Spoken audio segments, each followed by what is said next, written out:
들이 기록되었나 살펴보니까 그리스도는 우리의 선지자이시오 또한 제사장과 왕으로 나타나 있음을 볼 수가 있습니다. 그래서 그리스도의 직분이라는 그리스도의 직분 또한 그리스도인의 직분이 무엇일까? 한번 이 시간 잠시 좀 시간을 사용하고자 합니다. 먼저 그리스도가 선지자라는 것을 모세는 이 신명기 18장 18절에 이렇게 기록되었음을 볼 수가 있습니다. 내가 그들의 형제 중에 너와 같은 선지자 하나를 그들을 위하여 일으키고 내 말을 그 입에 두리니 내가 그에게 명하는 것을 그가 무리에게 다 고하리라. 내 말을 그 입에 두리니 내가 그에게 명하는 것 그것을 다 그 무리에게 고한다고 기록되어 있음을 볼 수가 있습니다. 그리고 또한 그리스도가 제사장이라는 것을 다윗은 시편 110편 4절에 이렇게 기록되어 있음을 볼 수가 있습니다. 여호와는 맹세하고 변치 아니하시리라. 이르시기를 너는 멜기세덱의 반차를 쫓아 영원한 제사장이라 하셨도다 라고 말씀하고 있습니다. 그리고 또한 그리스도가 왕이라는 것을 다윗은 역시 시편 2장 6절에 내가 나의 왕을 내 거룩한 산 시온에 세웠다 하시리로다 라고 말씀하고 있습니다. 이와 같이 성경에는 그리스도를 선지자나 제사장 또는 왕으로 누누이 말하고 있음을 살펴볼 수가 있어요. 이것을 어느 학자는 삼중 진리라고 말씀하고 있어요. 이 삼중 진리는 잘하는 사람들은 모두 인정하는 진리예요. 그러나 한 걸음 더 나가서 이 그리스도의 세 직분이 동시 직분이라고 생각하는 사람들이 상당히 많이 있어요. 여러분은 어떻게 생각하십니까? 그리스도는 선지자요, 제사장이요, 왕이신 말씀들이 낭독하여 주셨던 말씀들이 기록되어 있는데 이 말씀들이 그리스도는 이렇게 선지자나 제사장이나 왕의 세 직분들이 동시 직분이라고 생각하십니까? 아니면 한 직분, 두 직분을 겸하고 계시다고 생각하십니까?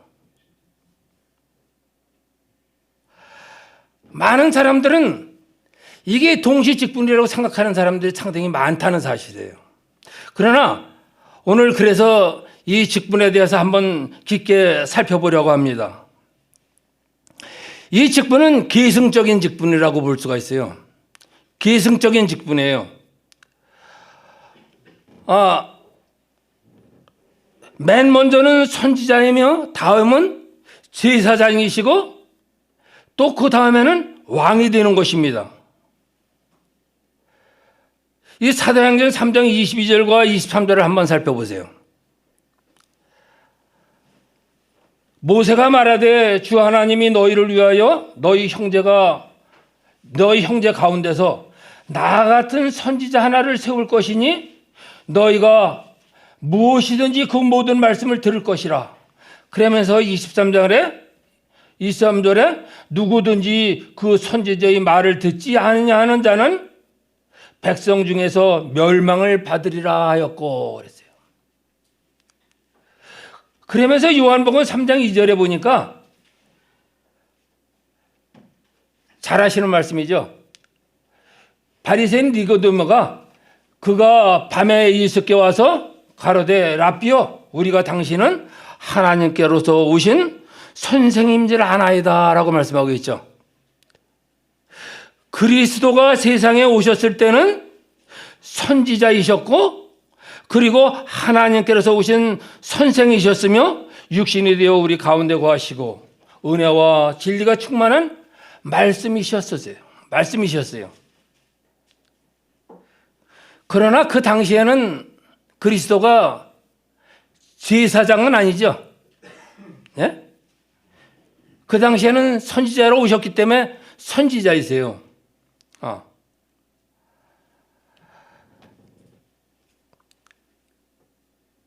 지금도 만일 지상에 계시다고, 그리스도가 지상에 계시다고 생각하면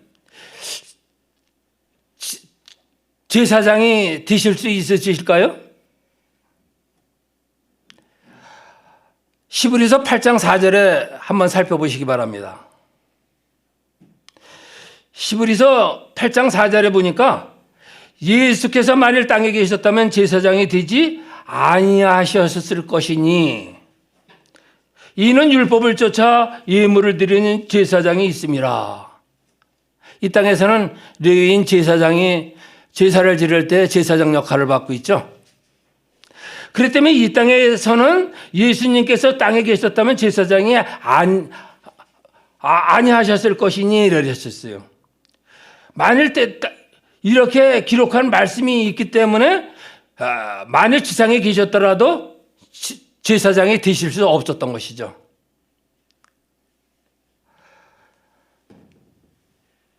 그러나 지상에서 선지자로서의 임무를 완수하신 후에 승천하여 하나님 보좌 우편에 계시기 때문에 지금은 우리의 대제사장으로서 항상 살아서 우리를 위하여 간구하고 계시죠. 그분이 그리스도이십니다. 선지자로 지상에 계셨을 때는 제사장이 되실 수 없었던 것 같이 현재 제사장으로 하늘에 계실 때는 왕이 되실 수 없다는 것이에요. 아버지의 보좌에 계시다는 사실과 의미에서 볼 때 왕이신 것은 사실이에요. 멜기세덱의 반차를 쫓아 왕 같은 제사장이며 제사장 같은 왕이라고 말씀하셨기 때문입니다. 히브리서 7장 1절과 2절 어느 분 한번 찾으신 분 낭독해 주시겠습니까? 히브리서 7장 1절과 2절에 있는 말씀입니다. 이 멜기세덱의 살렘 왕이여 지극히 높으신 하나님의 제사장이라. 여러 임을 쳐서 죽이고 들어오는 아브라함을 만나 복을 빈 자라. 아브라함이 2010분의 1을 그에게 나눠주리라. 그 이름 번역한 즉 첫째 의의 왕이여 또 살렘 왕이라. 곧 평강의 왕이라. 예. 멜기세덱은 지극히 높으신 하나님이 제사장이었지만은 살렘 왕, 곧 평강의 왕이기도 했기 때문입니다.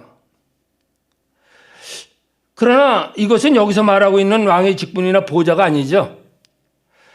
예언과 약속에서 말하는 특수한 경우의 왕의 직분, 그것은 약속과 예언에서 말하는 왕의 직분은 그 조상 다윗의 위에 앉아서 지상에서 하나님의 나라를 영원하게 세울 왕을 말하는 것입니다.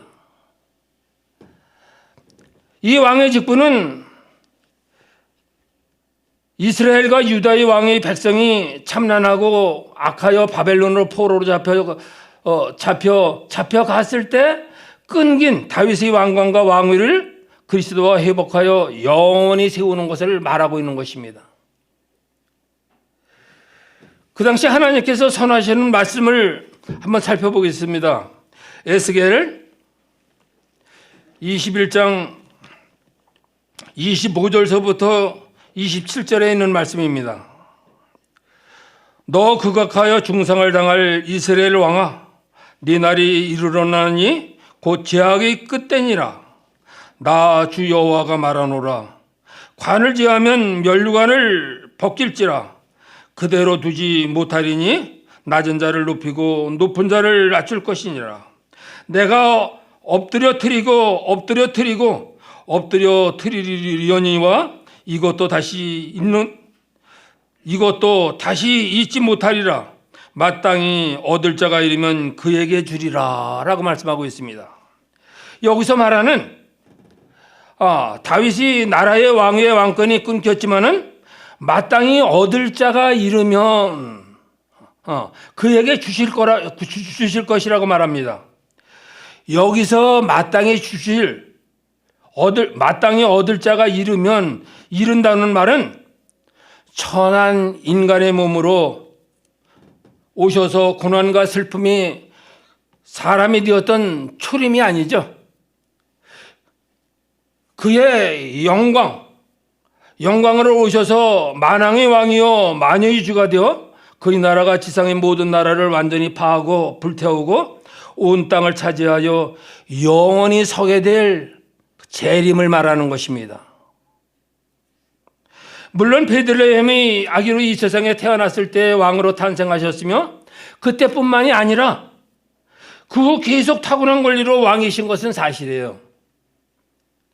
그러나 이와 마찬가지로 이언과 약속에서 말하는 이 왕의 직분과 왕권과 왕위를 그때 받지 못했고 아직도 받지 못했으며 재림하실 때까지 받지 못할 것입니다.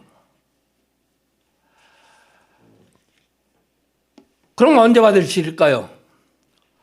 재림 후에 비로소 이 지상에서 다스릴 대권을 받아서 완전히 지배하고 가장 화려한 왕의 직분과 영광으로 다스릴 것입니다. 이 일에 대해서 성경은 이렇게 다니엘 13장 14절에는 기록되었습니다.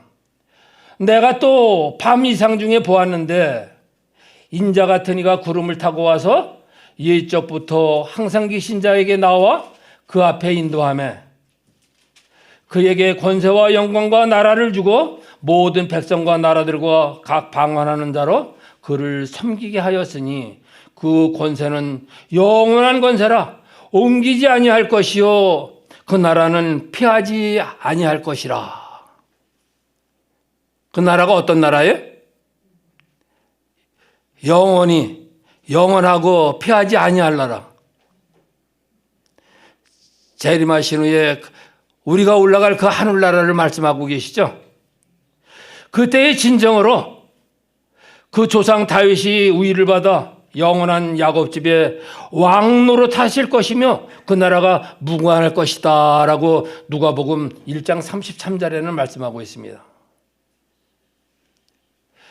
이와 같이 성경을 연구하면서 약속과 예언을 깊이 생각해 볼 때 그리스도의 세 직분, 선지자와 제사장과 왕은 계승적인 직분임을 분명히 알 수 있죠. 이 세 직분 모두를 혹은 두 직분을 동시에 계승하는 것이 아닙니다. 먼저는 선지자로 오셨고 그 다음에는 지금은 제사장이시며 다시 오실 때는 이제 왕이 되실 것입니다. 선지자로서의 사명을 완수한 후에 비로소 제사장이 되셨으며 제사장으로서의 사명을 완수한 후에 비로소 왕이 되실 것입니다. 지상에 계셨을 때 당시의 사람들과 우리들이 그리스도를 선지자로 생각해야 하듯이 현재는 제사장으로 봉사를 하고 계시기 때문에 철두철미한 제사장으로 생각해야 할 것입니다. 그러나 그의 나라의 영광과 위엄으로 오셔서 그 조상 다윗의 위에 앉으실 때는 이제 정말 왕이 되실 것이므로 그때는 왕으로 생각해야 할 것입니다. 그의 세 직분 선지자와 제사장과 그 왕이 계승적인 직분이지만 이 세 직분은 한 목적을 지향하고 있음을 볼 수가 있습니다. 한 목적의 성취를 지향하는 계승적인 직분이기 때문에 선지자, 제사장, 왕의 순서로 정확하게 계승하여 나가는 것입니다. 그리스도의 선지자 직분을 제사장 직분을 수행하기 위한 예비적 및 필수적인 직분이고 또한 또 선지자와 제사장의 직분은 모두 왕의 직분을 위한 예비적인 직분인 것입니다. 그러므로 직분을 계승하는 순서를 따라 그리스도를 생각하는 것이 아주 필요합니다. 선지자 그리스도를 생각해야 하는 것은 그 사람이 말하는 것처럼 말한 사람이 이때까지 없었다는 그런 분의 가르침을 받기 위해서뿐만 아니라 제사장이신 그리스도를 올바로 생각하기 위해서예요. 또 제사장이신 그리스도를 생각해야 함은 그의 사제직은 무한한 유익을 받기 위해서뿐만 아니라 우리가 마땅히 되어야 할 인물이 되기 위한 준비를 하기 위해서요. 우리가 마땅히 되어야 할 인물이 되기 위한 준비를 하기 위해서입니다. 왜 그럴까요? 계시록 20장 6절에 말씀하고 있어요. 그들이 하나님과 그리스도의 제사장이 되어 1000년 동안 그리스도를 더불어 왕노릇 하리라고 이 계시록 20장 6절에는 분명히 말씀하셨기 때문입니다. 그들이 누구예요? 하나님을 믿는 성도들이죠. 재림하실 때 그 대열에 설 수 있는 그 성도들이 그들이 하나님과 그리스도의 제사장이 되어 1000년 동안 그리스도로 더불어 왕노릇 하리라 하고 말씀하셨기 때문이에요. 또 제사장이신 그리스도를 충분히 생각하기 위한 준비 단계로 선지자이신 그리스도를 생각한 것과 같이 왕으로서의 그리스도를 생각할 수 있기 위해서 제사장 그리스도를 생각하는 것이 필수적입니다. 다시 말하면은 우리가 거기서 그와 함께 있고 함께 왕노릇 하기 위해서인 것입니다.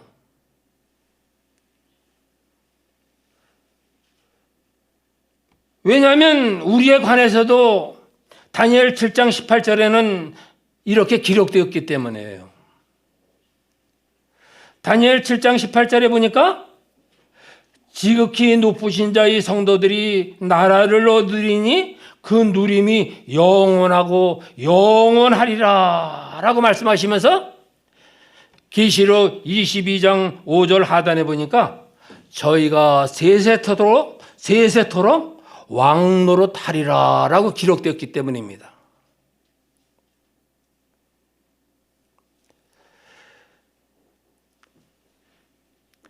그래서 그리스도의 직분을, 세 직분을 선지자, 제사장, 왕의 직분을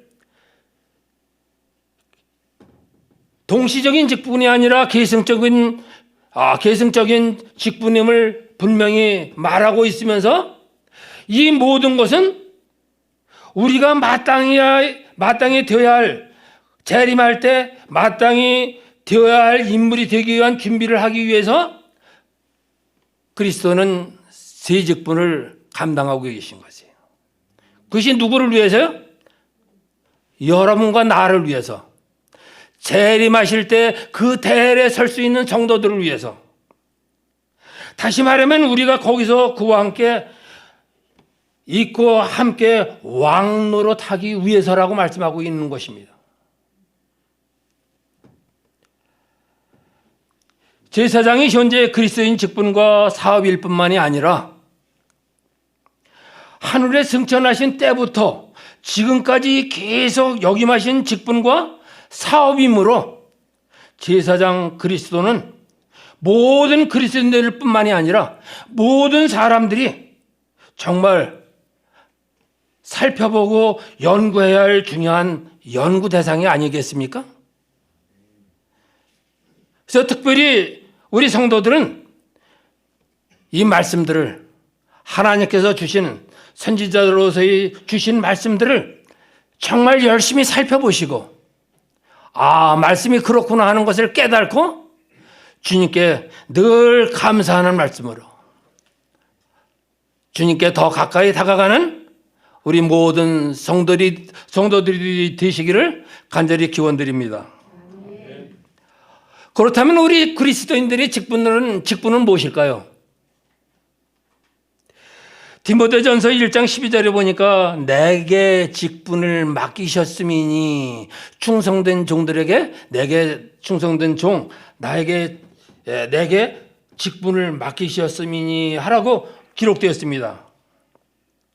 말씀을 살펴보면은 성경 말씀을 살펴볼 때 보면은 각 시대마다 꼭 필요한 사람이 필요할 때 필요한 사람이 나타나게 되는 것을 살펴볼 수가 있죠.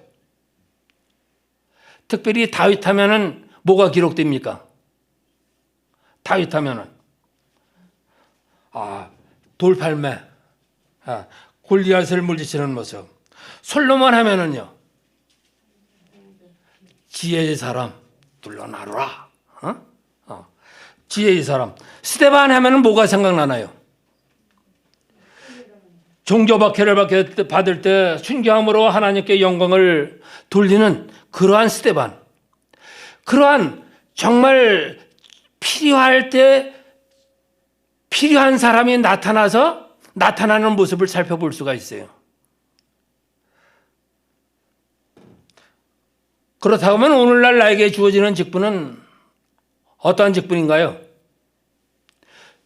특별히 창세기 1장 26절과 27절에 보니까 생육하고 번성하는 직분을 주셨고 모든 생물을 다스리는 직분을 주셨죠. 그런데 마지막 때라고 일컫는 오늘날 여러 성도님들에게 주어진 직분은 무엇일까요? 여러 성도님들에게 주어진 사명은 무엇일까요? 한번 생각해 보셨습니까? 지금은 죄로 인해 죽어가는 영혼을 살리기 위해서 계시록 14장 6절에서부터 세 천사의 기별, 영원한 복음을 선포하는 시기에 우리를 주님께서 택하여 불러주시고 우리를 하늘 백성으로 삼아주셨다는 사실이에요. 그것이 영원한 복음을 전하는 일, 그 일들이 우리들에게 주어진 사명이라고 볼 수가 있죠. 우리 성도 여러분, 나에게 주어진 사명을 감당하기 위해서 주님께 더 가까이 나가기 위해서 우리는 늘 정말 말씀을 살펴보고 주님께서 어떠한